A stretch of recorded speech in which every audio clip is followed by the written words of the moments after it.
today we are going to discuss more into the important concepts of probability theory. So today we'll talk about random variables, right? So random variables, they form one of the most fundamental concepts in all of probability theory, right? That is how we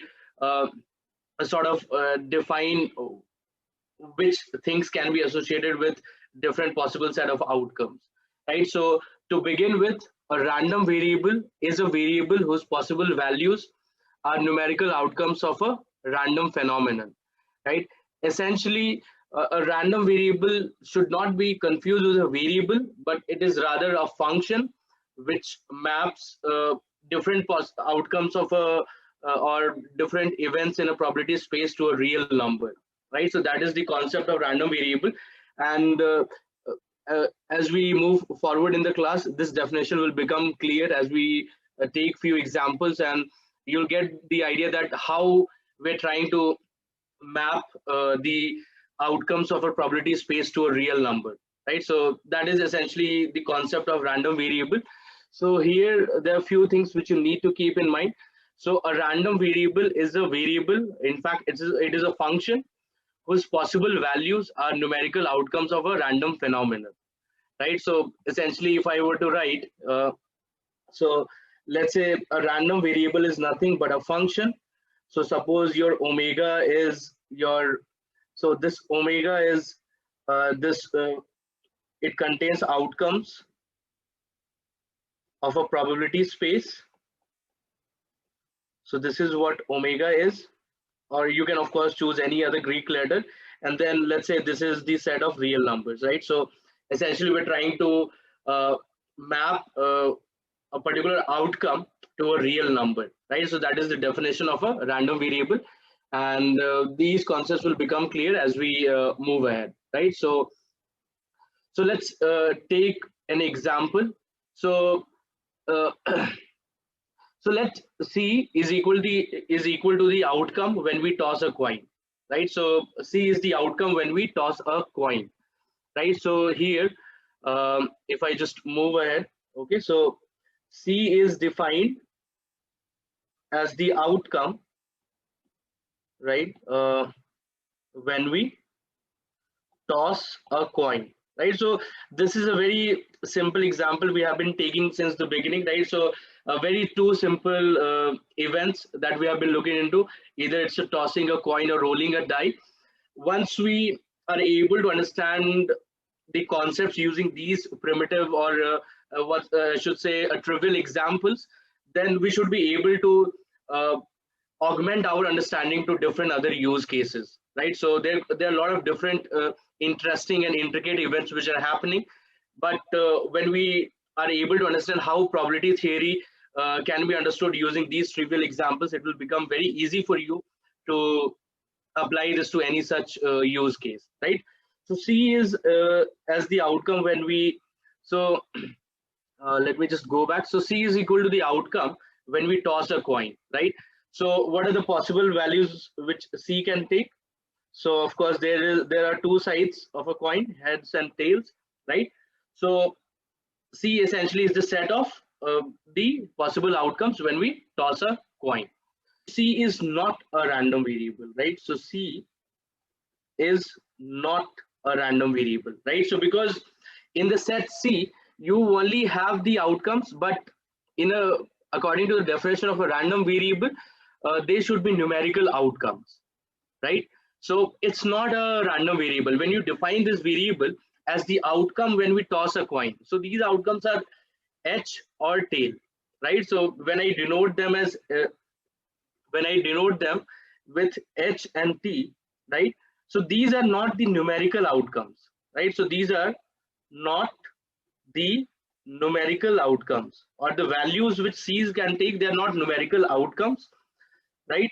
So that is why C will not say that C is a random variable, okay? So that is the first concept, okay? So C is not a random variable.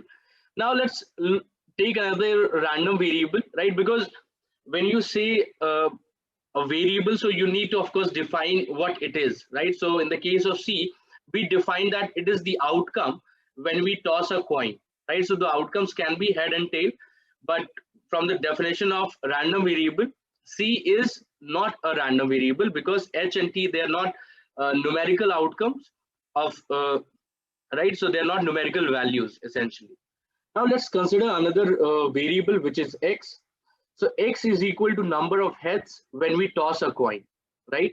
So X is equal to number of heads when we toss a coin, right? So let's look at another frame, right? So X has been defined as number of heads, right, when we toss a coin, right? So of course, we're talking about a single toss of the coin, right? So X can take values which are 0 and 1, right? So when you toss a coin, right, so either you can get 0 head or you can get 1 head, right? So it can, when it comes tail, so then X will take the value 0, right? So so there are two possible outcomes, right? So head or tail. So when it comes head, so X will take the value 0, 1, and when it comes tail, X will take a value 0. So what do you think? Is X a random variable? Yes, this is a random variable. Okay, and in fact, as we'll learn ahead, that this is an example of a discrete random variable, right? So X is a random variable, right? So X is a random variable because it maps each possible outcome to a real number, right? So if the outcome is head, then the X will take the value 1, or if it lands up tails, the X will take the value 0, because I have defined that X is the number of heads when we toss a coin, right? So we're talking about single toss, right? So X is a random variable, right? So this is a really important concept you should be familiar with, right? Now there's another example. So let Y is equal to number that comes up when we roll a die, right? So we're defining, so I'll just move to the next frame. So now we're defining, so Y is equal to number which comes up. So now we're not talking about tossing a coin. We're now dealing with the event when we roll a die, right? So number which comes up when we roll a die, right? So if we talk about this particular event, in fact, yeah, sorry, right? So Y is equal to the number which comes up when we roll a die, right? So in this event, so what's the sample space? So the sample space is 1, 2, 3, 4, 5, 6, right? So to each outcome, right? So we can find a value, right? So for 1, our random variable Y will take the value 1. For 2, our Y will take the value 2, right? So in this case, so similarly, we'll say that Y is again a random variable, right? So for each event or each outcome, in fact, of your probability space, we can map a real number to it, right? So in this case, the outcome is itself a number, right? So Y is again a random variable, right? So now let's take another example in which Z is the weight of a randomly selected student in this class. Okay. So okay. So now so Z is now the weight of a randomly selected person in the class. Right? So can you tell me what sort of values which Z can take? So so your outcomes can be, of course, a lot of different persons, P1, P2, P3, right? So these are different persons which are present in the class, right? Let's say PN, right? So if you go by the definition of it, right? So firstly, we need to understand that, yeah, this is a random phenomenon because I can randomly select a student from the class, right? So that person can be randomly selected, and to that person we can map a value, that is the weight of that person, right? So that is, of course, a numerical outcome. It will take a numerical value. So we'll say that yes, Z is again a random variable. right? So x, y, z, these are all random variables, and as we'll learn later that x and y, they are discrete random variables, and z, it's a continuous random variable, right? So theoretically speaking, when you talk about z, which is the weight of a randomly selected student in the class, it can take any value between 0 and infinity, right? Theoretically speaking, of course there will be an upper bound to it, right? So maybe a particular overweight person can be 200 kgs or 250 kgs, but theoretically saying the lower bound would be 0, right? So someone who is very malnourished, uh, uh, just practically or theoretically speaking, so the lower bound will be 0 and the upper bound can be infinity, right? So all the possible set of values which this variable, in fact random variable z can take, that will be between 0 and infinity, right? So this important definition that you should understand, that a random variable is in fact a function that assigns a real number to each outcome in the probability space, right? So the event, when we talk about this variable z, random variable z, sorry. So when you talk about this variable z, right? So this, what are the possible set of outcomes in our probability space?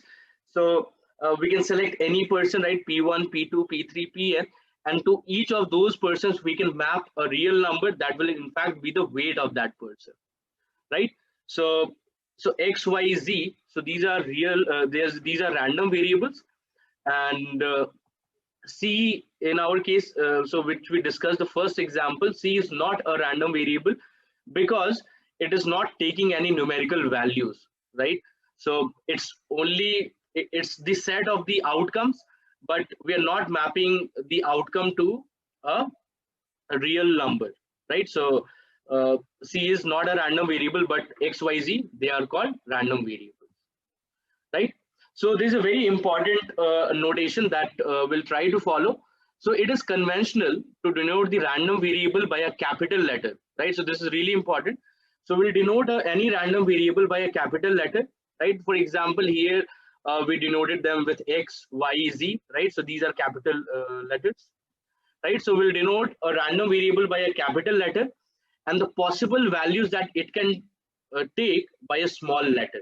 Okay, so this is the notation that we'll be using going forward, right? So wherever you encounter a random variable, either discrete or continuous, right? So uh, we'll denote the random variable with a capital letter and all these set of possible values that it can take with a small letter. Okay, so so for example, let x is equal to number of heads when we toss a coin, right? So then x belongs to 0 comma 1, right? So these are the possible set of values which capital X can take, right? So this C is essentially the probability space, as in the uh, all the possible outcomes for this particular event when we toss a coin, right? So C is the set, we know it's the probability space. So probability space is essentially the set of all possible outcomes, which are H and T. Okay, is that clear? Someone just asked, right? Chitranjan is okay. All right. So x is equal to number of heads when we toss a coin. Then small x belongs to 0 comma 1. Okay, so let me try to give you more clarity on this. Okay, so when we toss a coin, right? So our, let's say, sample space, it consists of these two possible outcomes, right? H comma T, one is head and another is tail, right? So this random variable, so this random variable, let's say it's a function of H. So if the input is H, the outcome will be 1, right? So when we talk about the definition, right, the number of heads when we toss a coin, right? So this is important because you have defined X as number of heads, right, when we toss a coin, right? So this is important because you need to be very precise with your definition, right? So you need to be very precise how you're defining your random variable. If you do any tweak or any change in defining your random variable precisely, it can be quite ambiguous, it can be quite equivocal, and it will lead to a lot of confusion, right? So whenever we are talking from a mathematical perspective, we need to we don't have to fool ourselves. We need to be very precise with the definition, whatever we're suggesting for any random variable, right? So x is the number of heads when we toss a coin, right? So when the outcome is h, so x of h is essentially 1, and when the outcome is tail, the x will take value 0, right? So the 1 and 0, right? So these will be denoted by small x, right? And they take these values 0 comma 1, right? So x will denote all possible values which our random variable x can take. Okay, so this is really important, right? So a small x is a set of all possible values which x can take, right? So if you know a little bit about functions, I am assuming that you guys are familiar with the concept of function, right? So when you studied functions in your class 11th, right? So there a function is essentially let's say a mapping between, let's say, from x to, let's say, r. Okay, so this x is what we call as domain, and this is what we call as range.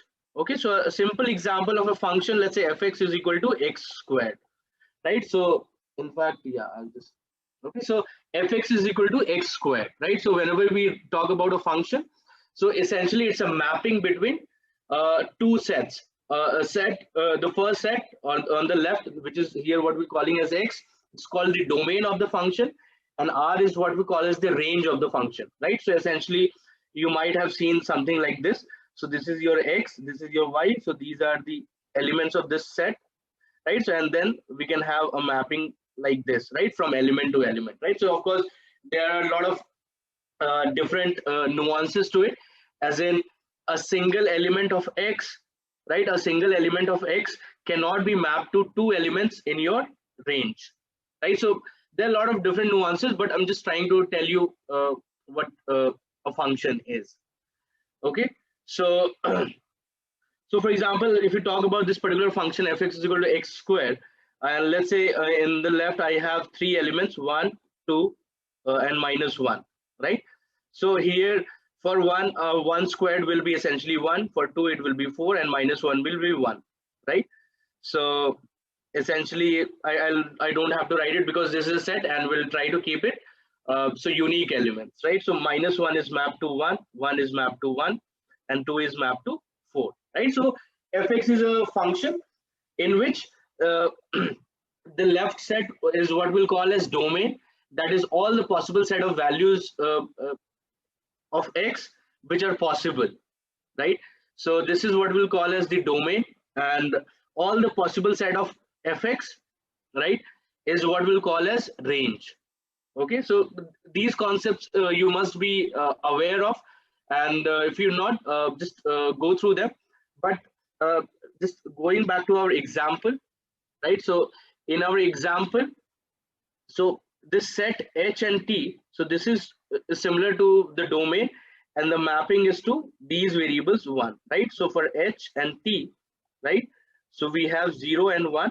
So if it's t, it's 0. If h is, if h lands up on the top, so the mapping will be to 1, because that is how we have defined our random variable, right? So x, the number of heads when we toss a coin, right? So this is the definition of a random variable. So as you can see from here, a random variable is nothing but a function only which maps all the possible outcomes of your probability space.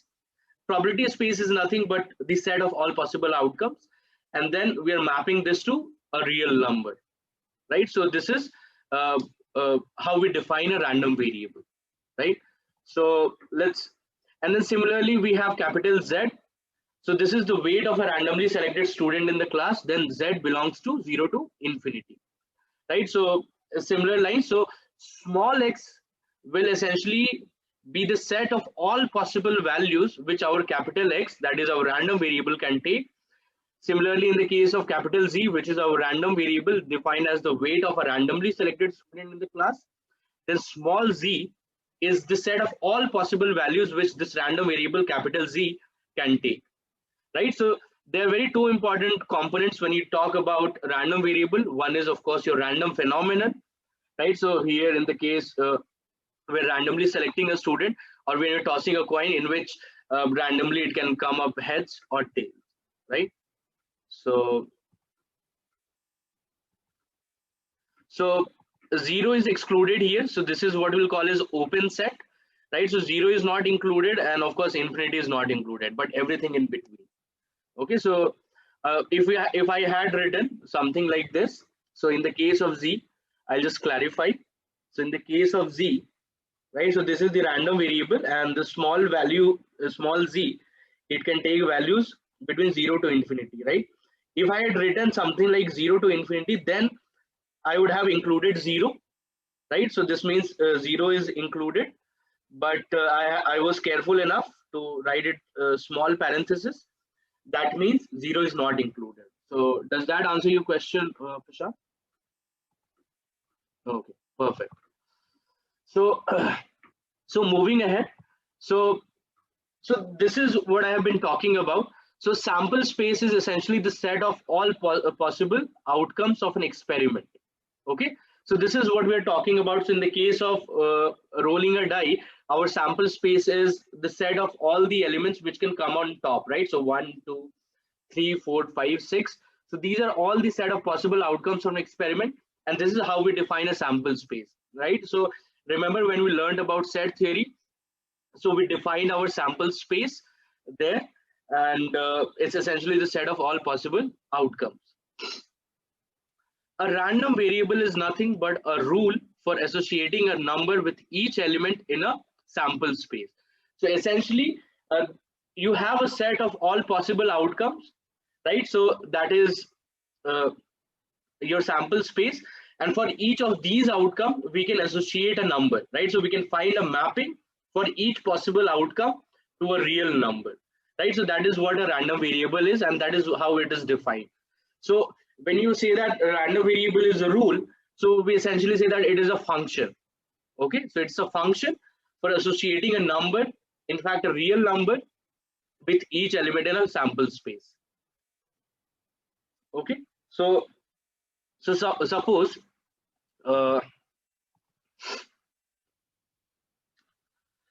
so S is your all the possible set of outcomes, right? So this is a set.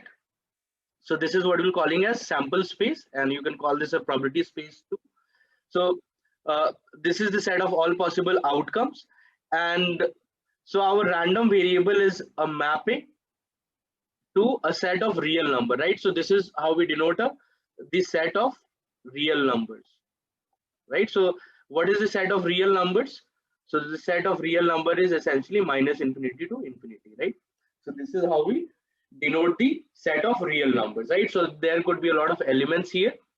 So so elements can be mapped from here to here, right? In this fashion, right? So X is nothing but a function or a rule which associate each outcome, right? So this is let's say one outcome. So these are all outcomes, right? So these are all outcomes which constitute your sample space. So for each outcome, we have a rule. In fact, we have a function which is your capital X, right? So this capital X is essentially a function or a rule which associates each outcome of your sample space to a real number, right? So this is how we write it. So I'll just give you the example. So suppose if W is an element of the sample space capital S, that is W is one of the possible outcomes of the experiment concerned, and the number small x is associated with this outcome, then X W is equal to small x. Okay, so essentially let's say this particular element, right? So this particular element is denoted as W, right? There could be a lot of other outcomes. So our random variable capital X will take this particular outcome or an element of our sample space, and it will be mapped to real number which will denote as small x, right? So remember we learned this definition or notation earlier, where small x is essentially all the possible values that our random variable can take, right? So small x is the set of all possible values, in fact the real numbers which our capital X can take, right? So this is how we define, right? So let's if we're talking about the example of tossing a coin, so I already told you this, but I'll not hesitate to write it again.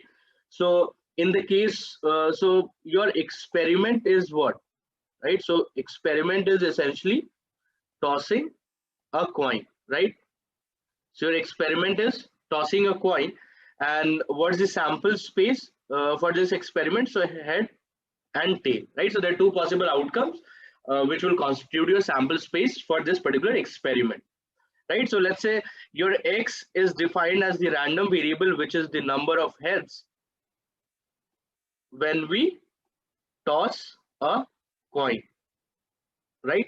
So x of, let's say, h will be equal to 1, and x of capital which is the tail is 0, right? So and your small x is essentially these two numbers, right? And so I hope you guys are aware about these notations which I'm using, right? So when I use curly braces, I mean in distinct elements, right? So there is this particular notation to denote a set. There is another notation like this, which is small parentheses, and then of course you have something like capital brackets, right? So when you write something like 0, 1, this means that this set can take only two values, right? So there are only two values here, which are 0 and 1 precisely, right? So this is how we denote, let's say, a set. Now there is another notation to denote a set. So here, let's say if I have 0, 1, so what this will mean? This will mean all the real numbers which are between 0 and 1, excluding 0 and 1, right? So when we write small parentheses, that means we're excluding these elements 0 and 1, but this set will contain all values between 0 and 1, right? So all the possible values that you can think of, right? So it can be, let's say, 0 0.1, 2, 3, 4, 5. It can be 0 0.5, 6, 7, 7, 7, 7, 7, and any real number that you can think of between 0 and 1.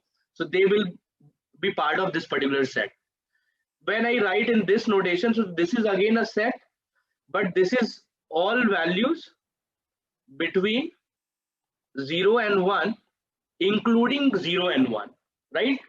So so if you think about this particular set and this particular set, in this set we have two extra elements, that is 0 and 1, apart from all the numbers which are between 0 and 1. So this notation is really important, right? Because our basic foundation is the concept of set, right? A set is essentially a collection of elements. So in this case, we're talking about numbers.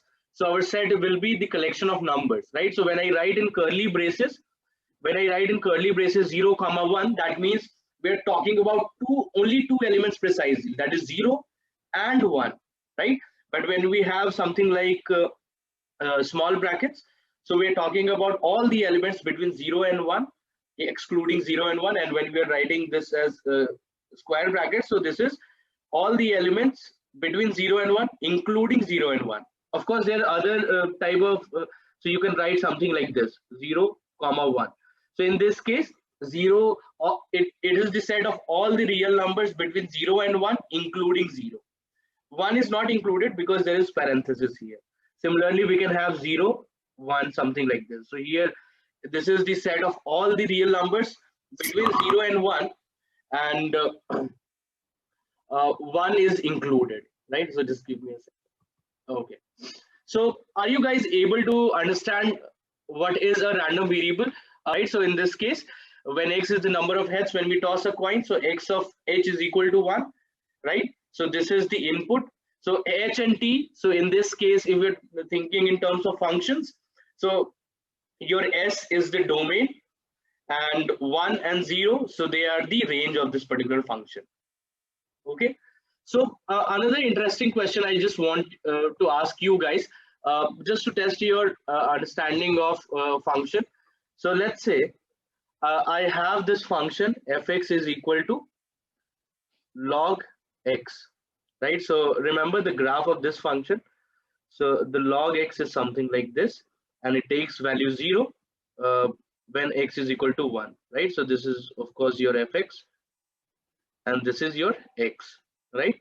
So so can you tell me what is the domain of fx? This is important. So what is domain of fx?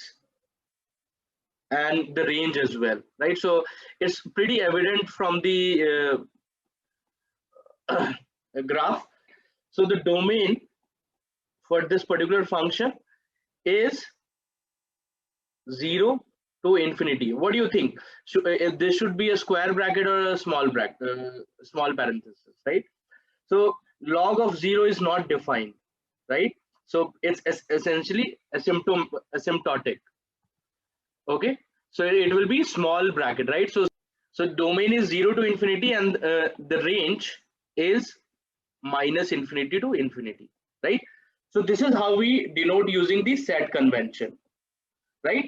And this is very important when we're trying to understand probability theory, right? Because probability theory, in fact, the modern probability theory has been defined on the basis of sets, right? So we have the notion of sample space, which is essentially the set of all possible outcomes of an experiment, right? So these things are really important, and you just need to keep in mind, right? So if you're not aware, then yeah, you can just go through these concepts in your free time and try to see why is this required, right? So domain is essentially all the possible set of values which this function can take, right? So of course this function cannot, so log of negative is not defined, right? So something like log of minus 10, right? So this is not permissible. So that's why our domain is all the numbers greater than 0. But if we talk about range, so range is essentially all the possible values on the y-axis, right? So this is our range, and so range is essentially minus infinity to infinity, right? So I think, yeah, you guys are able to comprehend this particular bit. Okay, so let's move ahead. So I'll take an example. So suppose there are 8 balls in a bag. Okay, so you have a bag and there are 8 balls in it. So you define a random variable x as the weight in kg. So here we're taking a unit, a kg, or which is kilogram, of a ball selected at random, right? So x is a random variable because we are selecting the balls at random, right? So that's a random phenomenon, and because a random variable x has been defined to be the weight of a ball, right, which is selected at random. So this is essentially mapping a particular, so our sample space will be essentially these 8 balls, and our random variable x is mapping each of these balls to a real number, which is essentially the weight of that a particular ball, right? So we are given balls 1, 2, and 3, they weigh 0.1 kg, that is 100 grams. Balls 4 and 5, they weigh 150 grams, and then balls 6, 7, and 8, they weigh 200 grams, right? So this is our example, right? So so experiment is essentially selecting a ball at random, right? So this is a random phenomenon. What is the sample space? So sample space is S, which is essentially all these balls, right? So we have numbered the balls as 1, 2, 3, 4, 5, 6, 7, 8.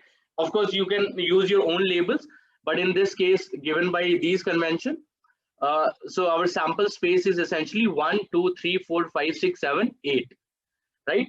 So this is our sample space, and x is capital X, in fact, is the random variable which is defined as the weight of a ball selected at random, right? So then capital X of 1 is equal to 0.1, right? So because the weight of ball 1 is 100 grams, right?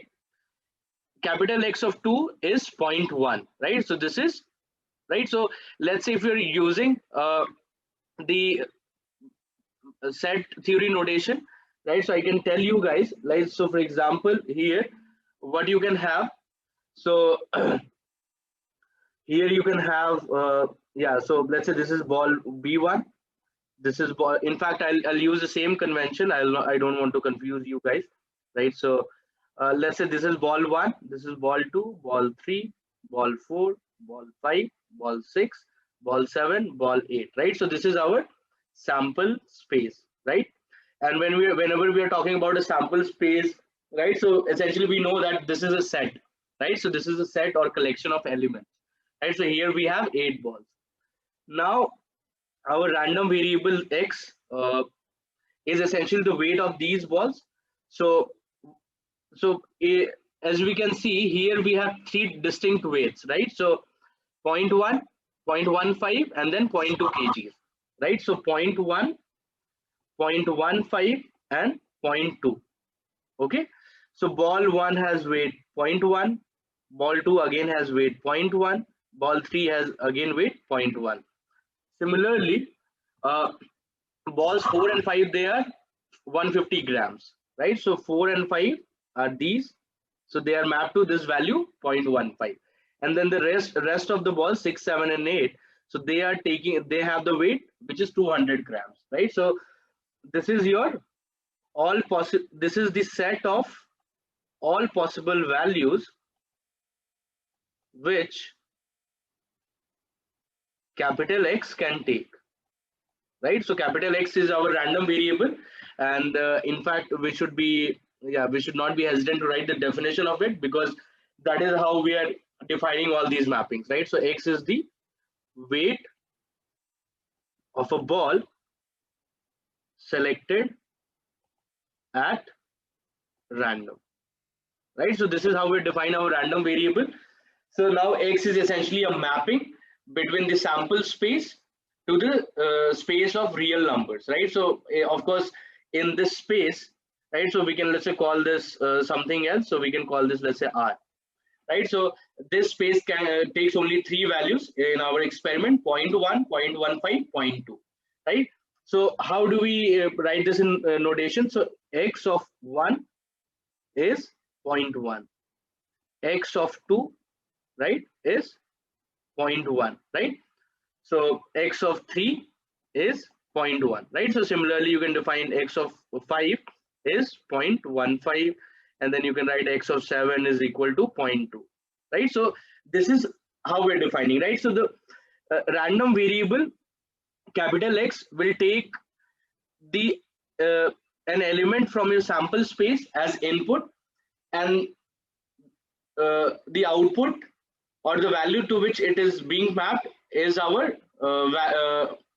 is the values that our random variable can take, right? So small x in our case is the set 0.1, 0.15, and 0.2, right? So this is our set small x, right? So remember, small x by notation is the set of all possible values our capital X, that is our random variable, can take, right? Of course, you can have different notations as well for, let's say, the outcomes on the left. So here, of course, we can write this in this particular fashion. So here we have, let's say, ball 1, ball 2, ball 3, something like this. Let's say ball 8, and then we have 0.1, 0.15, 0.2, and then they can be mapped to the weights of each of these balls. So in this case also we can write X of B1 is equal to 0.1, right? So remember when we wrote X of 1, so when I wrote 1, so that is essentially to denote the sample space, right? So of course in our definition we have been given that balls are numbered 1, 2, 3, etc. So our sample space is essentially those numbers, but you can choose any other notation as per your convention, right? That does not affect the values which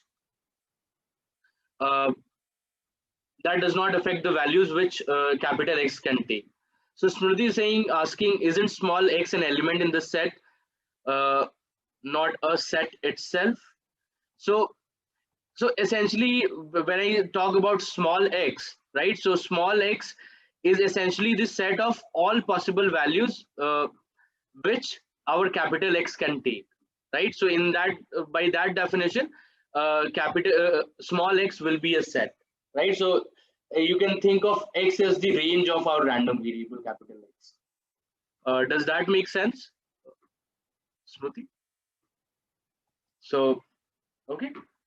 So X is a small X is a set. Small x is the set of all uh, possible values which our capital X can take, and our capital X is not a set. It is in fact a function or a mapping from a probability or sample space to a real number, right? So this is really important, and I cannot emphasize this enough. So so our random variable, let's call this capital X. So this is how we denote, right? So sigma is our sample space.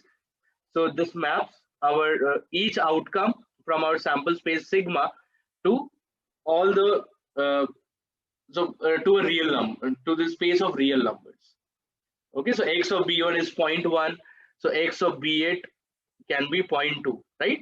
So these notations you can change as per your convenience, but when we define x as our random variable x is the weight of any selected ball at random, weight of any randomly selected ball, right? So these numbers are not going to change, right? So whether you label the ball as whatever you want to, you can uh, color the ball and write 1 on top of it, or you can denote it using any other notation, but it will not change the values, that is the weight of that ball, right? So right, so I hope, yeah, you guys understand this concept.